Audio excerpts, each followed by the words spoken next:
Então, a sociedade da informação vai gerando mudanças nas famílias, nas relações das famílias, nas relações da família com a escola, nas relações do bairro, nas relações entre cidades. Então, essas mudanças, elas vêm se fazendo junto com outro processo social que é chamado de giro dialógico, né? Então, se antes o conhecimento era estável e havia hierarquias anteriormente estabelecidas às relações, né, o advento da produção, da intensificação da produção de conhecimento, da circulação de conhecimento e da comunicação em tempo real, né, também desestabiliza essas relações de autoridade. A autoridade hoje vem colocada depois da relação e não anterior à relação estabelecida. Então, cada um de nós hoje valoriza uma pessoa e, portanto, lhe dá autoridade se essa pessoa significar e disser coisas importantes para a gente, né, que efetivamente nos ajudam e que fazem sentido para a gente. Então, o papel, por exemplo, do professor, que antes era autoridade em si, né, hoje o professor que é uma autoridade, que é valorizado, é aquele que estabelece não só boas relações com os estudantes, mas relações que façam sentido para os estudantes. Não no sentido de agradá-los, mas no sentido de argumentar com eles coisas que são importantes e que têm impacto importante na sua vida, né? Bom, esse giro dialógico fez então, vamos dizer, uma perda de autoridade das autoridades tradicionais, então do pai, do professor, da polícia, do advogado, né? Então há uma perda.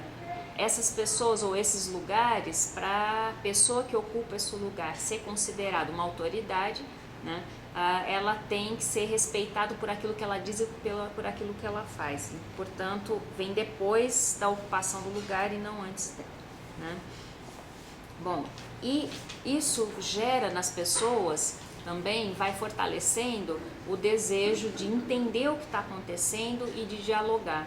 Então, simplesmente normatizar ou mandar fazer, isso não funciona, nem para nós adultos, nem para os adolescentes, nem para as crianças, né? Então, a gente quer saber por quê.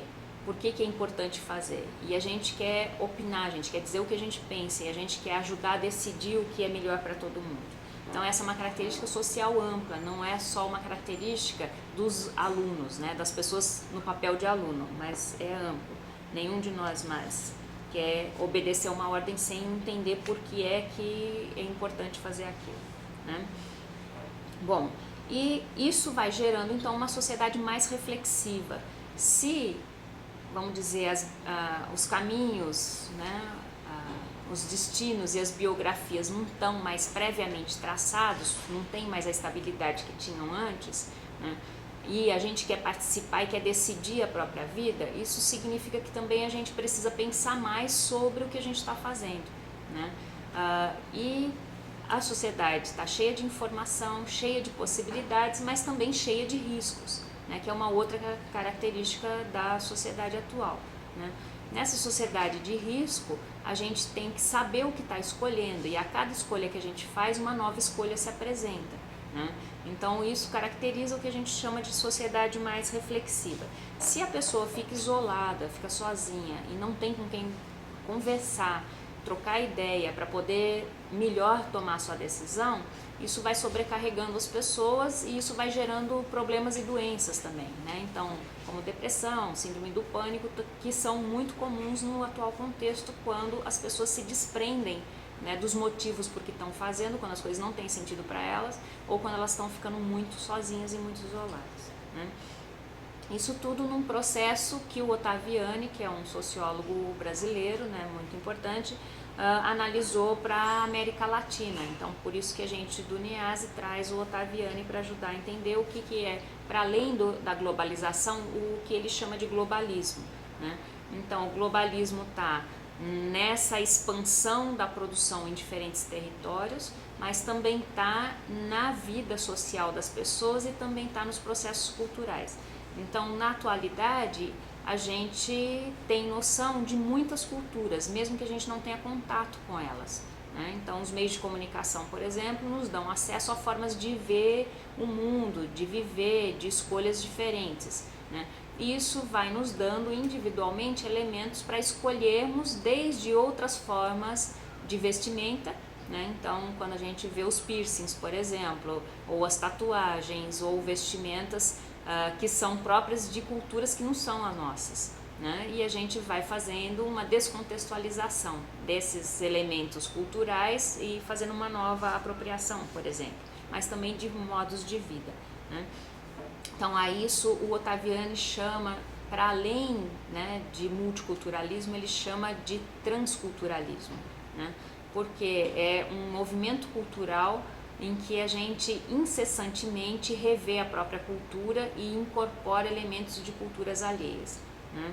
Agora, esse processo de transculturação e de transculturalismo traz também uma necessidade de reafirmação das próprias culturas, né? E de reivindicação de direitos para as culturas, né? O direito de ser diferente, como a gente diz em comunidade de aprendizagem, né?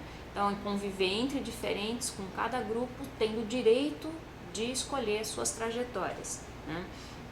Então, esse é o contexto complexo em que a gente vive, né, já há algumas décadas, e é esse o contexto que vem para dentro da escola. Então, a escola não está isolada desse mundo, e os desafios que a gente enfrenta dentro da escola têm a ver com esse contexto. O que é que complexifica a escola? A escola é uma instituição que recebe permanentemente as pessoas. Então, não são relações rápidas que acontecem nas escolas, são relações mais permanentes. E, portanto, a gente precisa estabelecer acordos mais permanentes para o convívio e para a aprendizagem. Então, a escola, como ela estava estabelecida antes, não dá mais conta, né, de estabelecer tanto convívio como aprendizagem. E o Comunidade de Aprendizagem, né, o CREA, que é o grupo que desenha e cria o Comunidade de Aprendizagem, o fez estudando essas necessidades e demandas e características do novo contexto, né, as demandas dos sujeitos, porque nós como sujeitos dentro desse contexto queremos coisas que são diferentes do que antes, né, as pessoas desejavam, e como a escola se põe dentro dessas relações que são estruturais e pessoais. E aí então a gente tem o desenho de comunidade de aprendizagem em torno fortemente de diálogo, de participação, mas que não pode ser feito só em boa intenção, né? Porque por conta do transculturalismo e da intensificação do multiculturalismo e interculturalismo, também aumentam os riscos de conflito, né? E para a gente estabelecer um ambiente onde de verdade o multiculturalismo funcione a favor como fonte de aprendizagem e como desenvolvimento pleno de todas as pessoas, nós precisamos deliberadamente escolher instrumentos de diálogo e de relação. E aí as atuações educativas de êxito e a forma de organizar a comunidade de aprendizagem foram desenhados a partir deste contexto em diálogo forte com diferentes grupos, porque a ciência hoje também precisa de muitos olhares para se fazer efetiva.